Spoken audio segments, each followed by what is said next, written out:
regalo kayo kay Bongbong Marcos. Bongbong Marcos, ito ang iyong pagtutulungan. Ito, walang respeto ang tao sa'yo dahil wala kang alam kung hindi magnanakaw. Ikaw ang presidente, pero ang suporta ng tao at simpatya nila nakasuporta sa mga Duterte. Basagin natin ang kanyang pagbumuka. Itaplo natin siya. Bongbong Marcos, tignan mo, pagkatapos ka namin babasagin, tatapakan ka namin at tuduan ka namin. Yan. Bongbong Marcos! Mga kababayan, yung napanood niya video po ay nakaraang rally ng mga DDS supporter, ano? Kung talagang kung saan talagang binastos nila ang presidenteng Bongbong Marcos, mga kababayan. Samantala, nung nakaraan din, meron tayong kapwa vlogger, mga kababayan, na talaga naman na ginawa niya is nilagyan lang ng price yung ilong ni Tatay Digong, mga kababayan. Tapos ngayon, panaya iyak-iyak sila sa social media, mga kababayan. Pero kapag ang yung mga kababayan, binabastos sila ng presidente, siyempre, yung mga kababayan natin, masaktan din. Pero hindi naman ganun sa kanilang pag-react nung na nabastos ko no, itong si Tatay Digong nila, mga kababayan, di ba? Ito. Dito natin, ipagpatuloy natin, mga kababayan, itong video na to na mapanood natin kung paano nila bastusin ang presidente ng Pilipinas. Ito, mga kababayan, panoorin natin.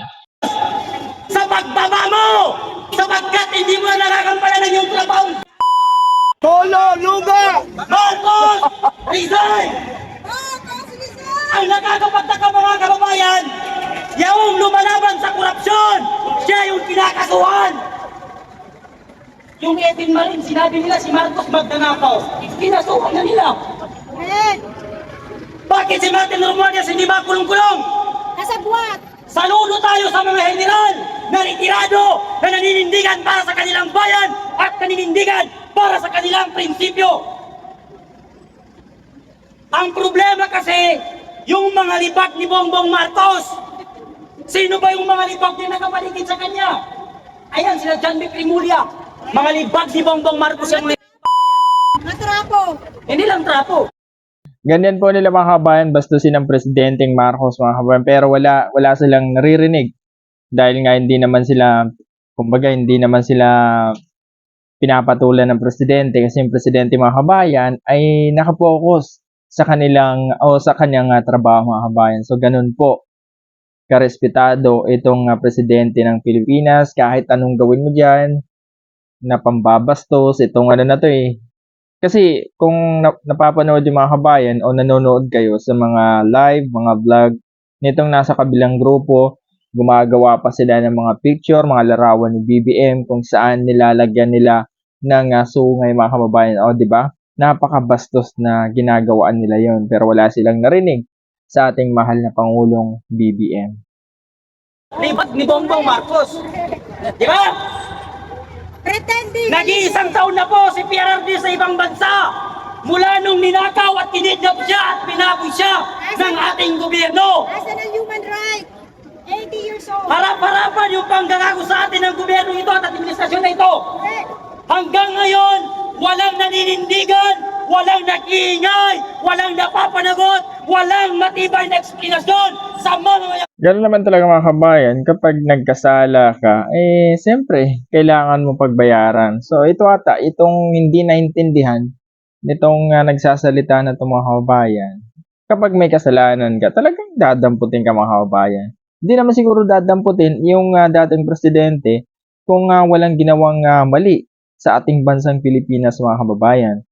Iyak nang iyak sila, samantala noong napapabalitaan o nabalitaan ni PRRD o dating presidente na siya ay huliin, ay sabi nga niya ay magpapahuli nga daw siya. Kumbaga, haharapin niya yung mga kaso, mga kabayan, na kumbaga kinakaso sa kanya. Kasi sa tutusin, mga kabayan, pwede naman siya diretso na sa Davao noon pero dito pa talaga siya bumaba sa NAIA, di ba? So gusto lang talaga harapin ni PRRD yung mga kaso, mga kababayan, laban sa kanya. Pero itong nasa itong mga sumusuporta sa kanya is panay iyak sa social media, panay pambabastos sa ating gobyerno. Ang Pilipino kung bakit si PRRD ay nasa ibang bansa. Urungas! Ang tatay nila Marcos na magnanakaw. Yung kaya itong babae na ito nasa likuran nitong camera na to, panisabing ungas. Di ba napakawalang disiplinado o napakawalang modo mga kababayan? Sipin mo sabihin mo yung presidente ng Pilipinas, igaganon mo siya. Di ba? Eh sila itong mga walang respeto. Sinasabi nila wala daw respeto yung mga sumusuporta kay BBM. Eh sila mga kababayan, kasi sino ba yung araw-araw na gumagawa ng rally, araw-araw na bumabastos sa presidente, di ba? Eh doon sa itong panay bigay ni BBM sa ayuda sa mga driver, malamang sa mang meron mga DDS diyan na nakatanggap ng ayuda ni BBM, di ba? So ano pa bang iniiyak-iyak nila dito? Nakalibing sa libingan ng mga bayani yung gago. Samantala si PRRD na nagserbisyo, nagmalasakit, ipinakulong ng administrasyong bangag na ito. Inutil kasi! Pero, bago ang lahat mga kababayan, tayo ay maninindigan tayo hanggang sa huling hininga natin na dapat mag-resign si Marcos dahil wala siyang ginawa kung hindi magnakaw sa kaba ng taong bayan. May Ito mga kababayan, wala daw ginawa si BBM o walang ginagawa si BBM kundi magnakaw daw sa kaba ng bayan. So, alam niyo mga kababayan, kung napatunayan nila mga kababayan tong kung may mga ebidensya sila, bakit nila hindi kumbaga ipursigi o itulak, 'di ba? Na talagang kasuhan nila ang presidente ng Pilipinas. Diyan lang sila magaling sa kakasigaw mga kababayan. Wala naman silang patunay, kailangan kasi may ebidensya mga kababayan. Kamusta naman yung kanilang sinusuportahan? Pagdating nga dun sa mga trial, dun sa Congress, mga kababayan, hindi naman pumupunta dun, di ba? Kaya itong taong bayan ay siyempre mapapaisip, bakit ba hindi pumunta tong vice presidente na to? Siguro tama rin yung binibintang sa kanya, di ba? So kung wala talaga siyang kasalanan mga kababayan, di sana humarap siya sa maraming congressman, di ba? Ganun lang naman kadali. So ito, tuloy-tuloy tayo dito sa panoorin natin kung paano umiyak itong nagsasalita na itong mga kababayan. init ang pagtanggap sa kanya sa New York. Sobrang init ang pagtanggap sa kanya. Dahil yung pating mga foreigner nagrarally, Marcos resign sa harap mismo ng kanyang tinutuluyang hotel. Papayag ba tayo na matapos ang taon na ito na hindi bababa si Marcos? Hindi sapat na bumaba si Bongbong Marcos. Dapat lumayas sila sa Pilipinas. Pero, ito mga kababayan, last year pa to. Last year pa po nila sinasabi na bukas na bukas, wala nang presidente na si Marcos. Kumbaga wala na si BBM sa kanyang pwesto mga kababayan. Iyan yung kanilang sigaw ngayon. 2026 na po. Ano lang ngayon? January, February, March. March na po mga kababayan. BBM pa rin ang presidente. Tapos ang sigaw nila dito, papayag ba kayo na kumbaga hindi mag-resign si BBM? Yes! Ito! Oo. May regalo tayo kay Bongbong Marcos. Bongbong Marcos! Ito ang iyong pagtutuka!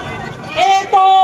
Walang respeto ang tao sa'yo dahil wala kang alam kung hindi magnanakaw. Ikaw ang presidente, pero ang suporta ng tao at simpatya nila nakasuporta sa mga Duterte. Basagin natin ang kanyang pagbumuka. Itapo natin siya. Bongbong Marcos! Tignan mo, pagkatapos ka namin babasagin, tatapakan ka namin at tuduan ka namin. Yan!